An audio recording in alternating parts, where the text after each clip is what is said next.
বিদ্যমান ফ্যাসিবাদ বিরোধী জাতীয় ঐক্য এই দেশ এবং দেশের মানুষের মূল চালিকা শক্তি। এই ঐক্যকে অক্ষুণ্ণ রেখে এই দেশকে এগিয়ে নিয়ে যেতে হবে, এর কোনো বিকল্প নেই। এই ঐক্যের চর্চাকে আমাদের রাজনৈতিক সংস্কৃতিতে পরিণত করতে হবে। আমরা এমন কোনো পদক্ষেপ নিতে পারি না যাতে করে ফ্যাসিবাদ বিরোধী জাতীয় ঐক্য গণ ঐক্য বিনষ্ট হয় অথবা ফাটল ধরে। সুতরাং অন্তর্বর্তী সরকারকে সর্বোচ্চ নিরপেক্ষতার অবস্থান বজায় রাখতে হবে।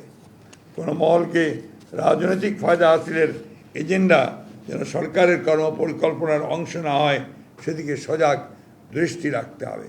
সংস্কার আগে নির্বাচন পরে কিংবা নির্বাচন আগে সংস্কার পরে এই ধরনের অনাবশ্যক বিতর্কের কোনো অবকাশ নেই। যেহেতু সংস্কার কি চলমান প্রক্রিয়া, সংস্কার ও নির্বাচন প্রক্রিয়া দুটোই একসাথে চলতে পারে।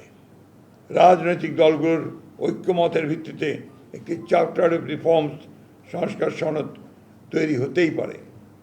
নির্বাচিত সরকার পরবর্তীতে যা বাস্তবায়ন করবে। এমত অবস্থায় এখন অন্তর্বর্তী সরকারের মূলত করণীয় হচ্ছে একটা সুষ্ঠু, অবাধ ও গ্রহণযোগ্য নির্বাচন অনুষ্ঠানের লক্ষ্যে ঐক্যমতের ভিত্তিতে প্রয়োজনীয় সংস্কার শেষে দ্রুত একটি অবাধ ও নিরপেক্ষ জাতীয় নির্বাচন অনুষ্ঠানের আয়োজন করা এবং নির্বাচিত সরকারের নিকট দায়িত্ব হস্তান্তর করা।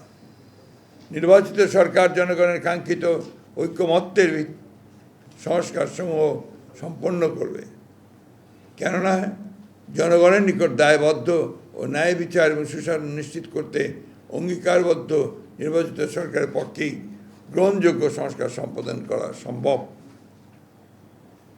অন্তর্বর্তী সরকারের কোনো কোনো উপদেষ্টা ক্ষমতায় থেকে রাজনৈতিক দল গঠন প্রক্রিয়ায় প্রত্যক্ষ পরোক্ষভাবে জড়িত থাকায় জনমনে সংশয়ের সৃষ্টি হয়েছে।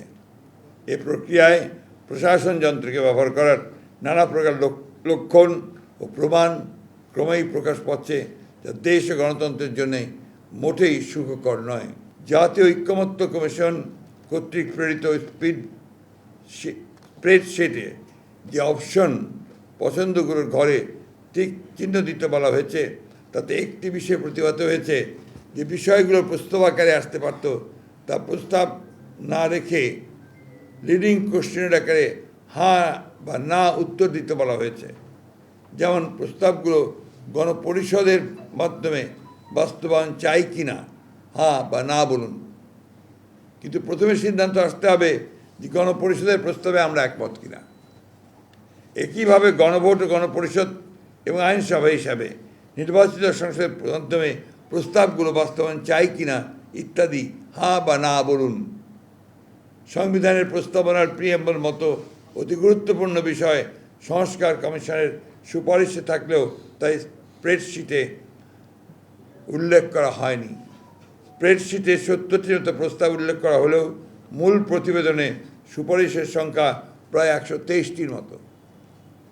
একইভাবে নির্বাচন ব্যবস্থা সংস্কার কমিশনের মূল প্রতিবেদনের 150টির মতো সুপারিশ তুলে ধরা হলেও স্প্রেডশিটে মাত্র 27টি বিষয় উল্লেখ করা হয়েছে, তার মধ্যে অধিকাংশই সংবিধান সংস্কারের সাথে সংশ্লিষ্ট। তাই আমরা মনে করছি স্প্রেডশিটের সাথে মূল সুপারিশমালার উপর আমাদের মতামত সংযুক্ত করে দিলে বিভ্রান্তি এড়ানো যাবে।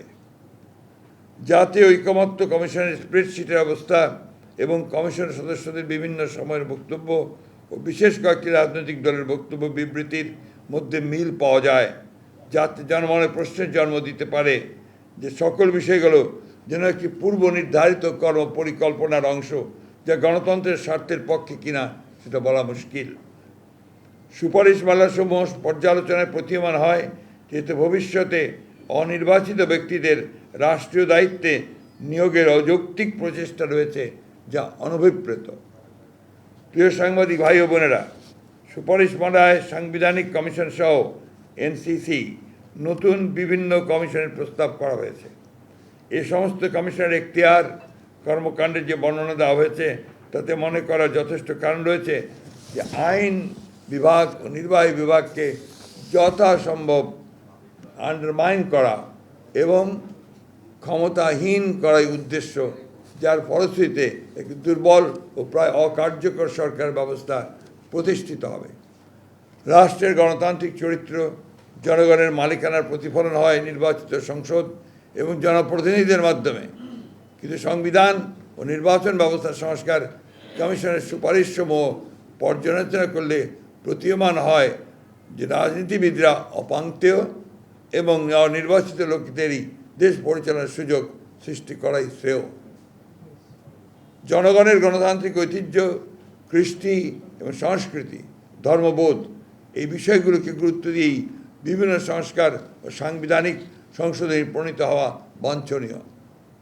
ফ্যাসিবাদ বিরোধী জাতীয় ঐক্যকে সমুন্নত রেখে দীর্ঘ প্রায় 16 বছরের ফ্যাসিবাদ বিরোধী গণতান্ত্রিক আন্দোলন ও জুলাই গণ অভ্যুত্থানের শহীদদের স্বপ্ন ও আকাঙ্ক্ষা অনুযায়ী একটি বৈষম্যহীন রাষ্ট্র ও সমাজ ব্যবস্থা প্রতিষ্ঠা করাই বর্তমান সময়ের সর্বোচ্চ অগ্রাধিকার।